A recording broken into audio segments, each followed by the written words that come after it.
levanto bien temprano como todos los días, soñando con triunfar, en mi mente hay melodía, pero tengo el futuro pisándome los talones y a mi disco nuevo con tan poca reproducción. Entonces debo estudiar algo seguro, porque hay quienes me dicen que el rap no salvará mi futuro. Por eso, aparte de estudiar, también laburo. Ya son las 6:45, mejor me apresuro a diario. Tengo que ver a la gente de mi barrio barriendo veredas de abogados y empresarios. La mayoría de estos deshonestos explotadores no te dan ni para el guiso, pero tienen autores de color. Entonces dice ella, ¿por qué proclama que la vida es bella si en tu calle ni siquiera hay luz y sueñas con ser estrella? Soy optimista, artista en esta obra de arte, y sé que hay cosas de las que el dinero no puede salvarte. Creo en las riquezas celestiales más que en las terrenales, y sé que sufrirá el que ocasiona muchos males, que hay un Dios justo que conoce al que me ha ocasionado tropiezo, y con mis propios ojos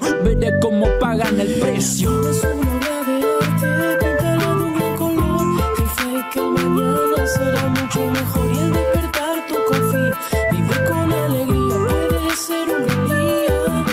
La vida es una obra de arte, píntala de un gran color, que fe que el mañana será mucho mejor, y el despertar tú confía, vive con alegría, puede ser un gran día. Me he enamorado un par de veces y ninguna funcionó. Créeme, el que falló no fui yo.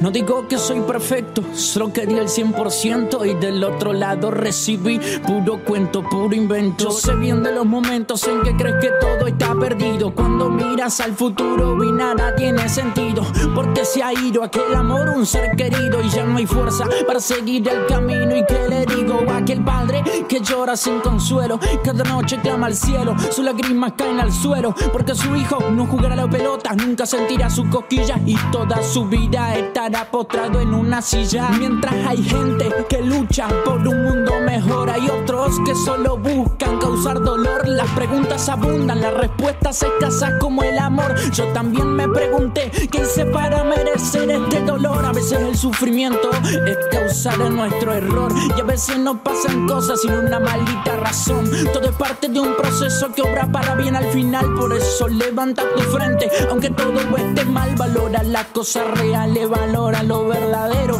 Recuerda siempre que lo de este mundo es pasajero. Ya no pienso en las personas que dañaron mi vida, y me despierto y digo, puede ser un gran día ya.